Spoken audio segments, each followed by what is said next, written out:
Good morning, class 7th. This is your first video of chapter number 5 of your civics books. आपका chapter का नाम है role of gender. Chapter number 5 है आपका role of gender. ठीक है, इस चैप्टर में पढ़ेंगे जेंडर मतलब वुमेन्स और मेंस के बीच जो इनइक्वालिटी होती है उसके बारे में पढ़ेंगे. ठीक है, स्टार्ट करते हैं अपने चैप्टर को. In our society the feeling that we are boys और girls is instilled deep in our minds from a very young age. मतलब हमारी सोसाइटी में क्या होता है कि बहुत ही छोटी उम्र से हमें ये लग जाता है कि हाँ हम तो लाइक कोई लड़का है तो उसको ये फील होता है कि हाँ मैं तो लड़का हूँ, मैं कुछ भी कर सकता हूँ. एक लड़की है उसको ये फील होता है कि मतलब हाँ वो लड़की है तो उसको थोड़ा सोसाइटी में थोड़ा दब के रहना पड़ेगा. मतलब थोड़ा ये ऐसा हमारे जो सोसाइटी है उसकी मेंटेलिटी है. मतलब हमारे माइंड में बचपन से यही चीज़ रहती है. ठीक है, the experience of growing up as a boy और a girl is very different. और जैसे हम बच्चे होते हैं मतलब बच्चे से बड़े होते हैं, एक लड़के और एक लड़की मतलब बचपन से जैसे वो बड़े होते हैं उसमें बहुत डिफरेंट होता है. मतलब उनकी लाइफ स्टाइल बहुत चेंज होती है. और एक लड़का किस तरह से बड़ा होता है उसको सारी फ्रीडम दी हुई होती है. और एक लड़की मतलब उसको बाउंडेशन में रखा जाता है ना. तो जो उनका एज होती है उनकी, जो वो बढ़ते हैं छोटे से जब वो बड़े होते हैं तो जो एज टाइम पीरियड होता है वो बहुत ही ज़्यादा डिफरेंट होता है, अलग होता है लड़की और लड़के का. ठीक है, the terms male and females are biological terms. जो टर्म है मेल और फीमेल ये एक बायोलॉजिकल टर्म है. They indicate the sex of a person.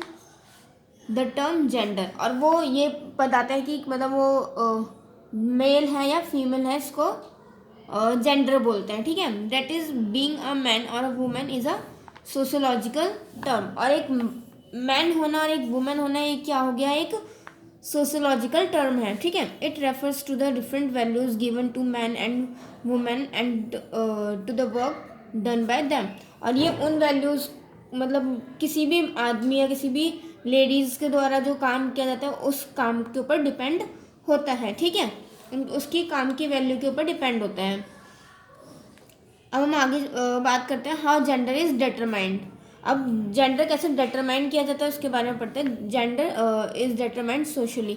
Gender जो है वो मतलब समाज में उसको अलग किया जाता है. ठीक है, it is a social meaning assigned to male and female. Each society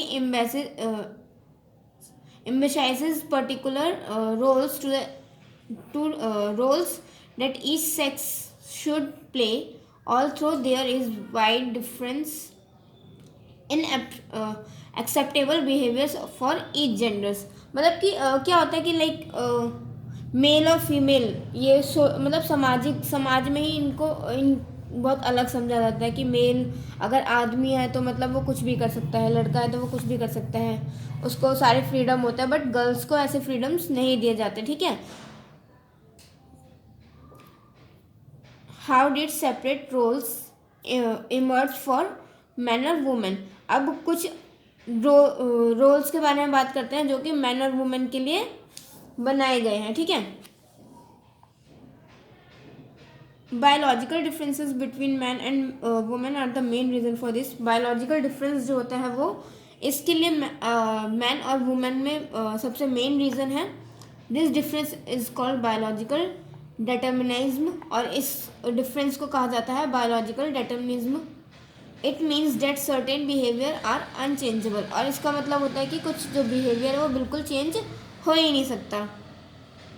जो मैन और वुमेन के लिए हमारा जो बिहेवियर होता है सोसाइटी का वो बिल्कुल चेंज नहीं हो सकता. ठीक है, however if we analyse gender relations we will find that they originated not from the physical or biological factors but created by social through the ages.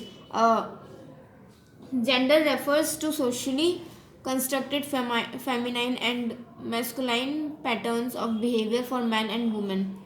Family, schools, religion, and media influence the formation for art, thought, pattern, and behavior. One important area of gender influence is the division of labor, which affects individual access to resources, benefits and powers to make decisions. Gender जो होता है वो क्या करता है, मतलब basically किस पे डिपेंड होता है वो देखो, अगर लड़का है तो हमारी फैमिली, हमारे रिलेशन में भी होता है कि हाँ लड़का है, इसको मतलब बाहर भेजो, उसको पढ़ाओ लिखाओ, ताकि बड़े होके क्या करे, अपना नाम रोशन करे और कमा कर खिलाए, ठीक है। बट अगर लड़की होती है तो फिर उसको ये सब फ्रीडम नहीं दी जाती, उसको पढ़ाई लिखाई भी मतलब उससे नहीं कराई जाती, थोड़ा बहुत पढ़ा दिया हो गया, ठीक है अब तू घर का काम संभाल, ऐसा होता है कि मतलब घर का काम संभाल। और मतलब जेंडर, ठीक है, ये डिफरेंस होता है, ये डिफरेंस हमारे समाज में किया जाता है लड़के और लड़के के लिए, ठीक है। चाहे फिर वो हमारे फैमिली और रिलेशन में हो, ठीक है, ये सब किया जाता है, ये जो भेदभाव होता है। The construction of gender is a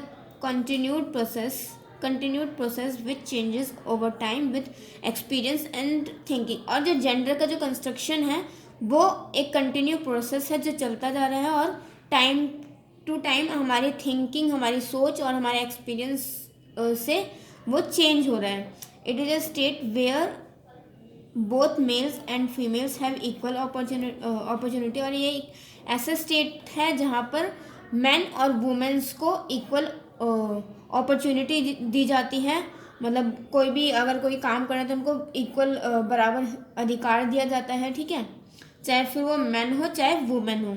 this means that everyone male और female can purchase a broad range of interest, subjects, careers and lifestyles. इसका मतलब है कि मतलब कि सभी, चाहे मेल चाहे फीमेल, वो अपने जिस तरह से वो स्टडी करना चाहते हैं, जिस सब्जेक्ट को चूज़ करना चाहते हैं, जैसा अपना करियर चुनना चाहते हैं, जिस चीज़ में उनका इंटरेस्ट है और अपनी लाइफस्टाइल जैसे जीना चाहते हैं, उनको ये फ्रीडम प्रोवाइड की जाती है कि मतलब वो अपनी अकॉर्डिंग अपनी लाइफस्टाइल जो है वो जी सकते हैं, ठीक है।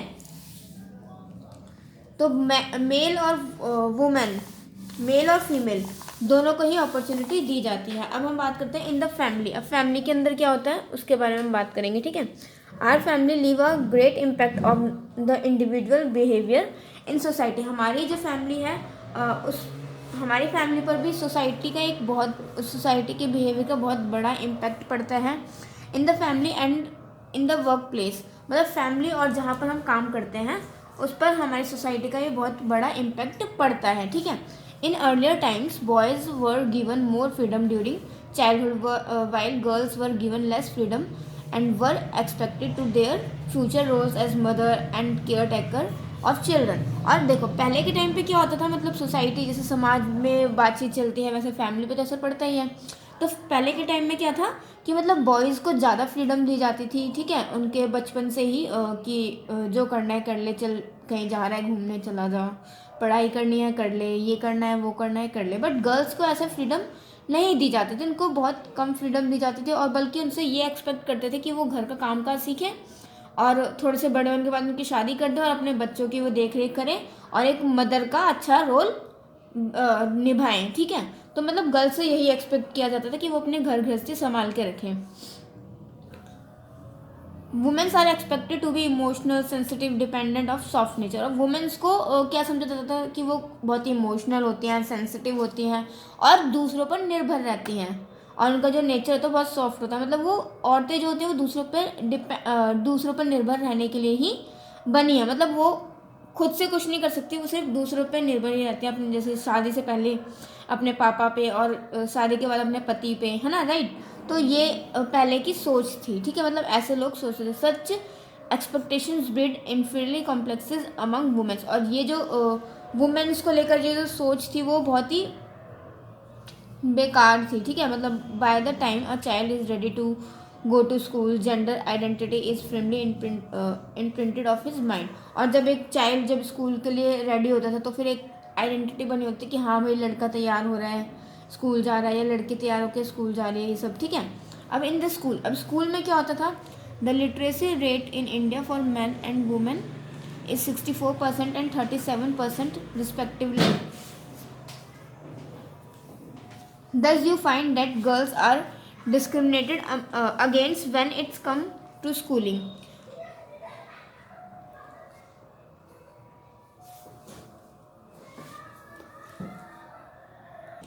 इंडिया की जो लिटरेसी रेट थी वो कितनी थी, मतलब इंडिया में कितने मेंस को कितने वुमेन्स को पढ़ाया जाता था। मेंस की जो रेशियो था वो जो मेंस की परसेंटेज थी वो थी 64 पॉइंट मेंस, जो बॉयज़ होते हैं उनको पढ़ाया जाता था। गर्ल्स को 37% ही पढ़ाया जाता था, मतलब कि 37% ही ऐसी गर्ल होती थी जिनको एजुकेशन प्रोवाइड की जाती थी, ठीक है, जो कि स्कूल में आकर गर्ल्स जो थी वो पढ़ाई करती थी, ठीक है। Traditionally educating girls was considered unnecessary and waste of time and money, as if was assumed that girls would only take care of the house and need not work. और उस टाइम पर क्या सोचते थे लोग कि मतलब गर्ल्स लड़कियों को स्कूल में भेजना पढ़ाना सिर्फ टाइम और पैसे की वेस्टेज है, मतलब पैसा भी हमारा वेस्ट होगा स्कूल में भेजकर उनको और टाइम भी वेस्ट होगा। क्यों? क्योंकि उनकी सोच क्या थी, क्योंकि उनको बड़े होकर थोड़े बड़े हो जाएंगे तो फिर क्या करना है, शादी करनी है और शादी के बाद अपनी घर गृहस्थी संभालनी है। तो ये सब जो थी उस टाइम की थिंकिंग थी, मतलब वो लोग क्या सोच रहे थे कि अगर हम गर्ल्स को स्कूल में भेजेंगे तो फिर हमारा टाइम भी वेस्ट होगा और पैसे भी वेस्ट होंगे, क्योंकि बड़े होकर इनको क्या करना है, अपने घर की देख रेख करनी है, ना कि इनको आगे चलकर कोई काम करना है। Gender stereotype is an influent feature of an Indian society. It is so embedded in your society that we practice it without being conscious of it. अब हम आगे बात करेंगे इन द कम्युनिटी। अब कम्युनिटी में क्या होता था उसके बारे में बात करेंगे। In many societies the role of women is limited to looking after the home and families. अब बहुत सारी ऐसी सोसाइटीज़ थी जहाँ पर वुमेन का एक रोल था, उसकी एक लिमिट थी कि अपनी फैमिली को अपने घर को उनको कैसे देख रेख करनी है, वो एक लिमिटेड मतलब एक लिमिट थी उनकी, ठीक है। They are kept away from performing outside work, और वो अपने घर गृहस्थी भी संभालती थी, अपना बाहर का भी काम संभालती थी। They are discriminated in education and employment opportunities, और उनको their hard work is not counting as economically productive financially. They are also dependent to on man, मतलब भले ही उनको अपॉर्चुनिटी मिले अगर वो काम करें या ना करें, मतलब उनको उनके काम की जो लोग जो काम करते थे उनको उनकी मतलब आर्थिक स्थिति जो थी वो ठीक नहीं थी, ठीक नहीं रहती, उनको पैसे नहीं मिलते थे, या ऐसा कुछ होता था कि मतलब वो काम कर रहे हैं, एजुकेटेड भी हैं अगर, तो भी उनको पैसे नहीं मिलते थे, तब भी उनको उनके हार्डवर्क को गिना नहीं जाता था। वो ये देखते थे कि वो एक लेडीज़ है तो उसको पैसे नहीं देते थे वो, ठीक है, उनके काम के। तो फाइनेंशियली उनको क्या करना पड़ता था, अपने अपने हस्बैंड्स पर डिपेंड रहना पड़ता था, किसी ना किसी आदमी पर डिपेंड रहना पड़ता था, ठीक है। क्लास आगे हम पढ़ेंगे जेंडर एंड सोशल इनइक्वालिटीज़, और ये हम अपनी नेक्स्ट वीडियो में पढ़ेंगे। इस वीडियो में यहीं तक पढ़ते हैं।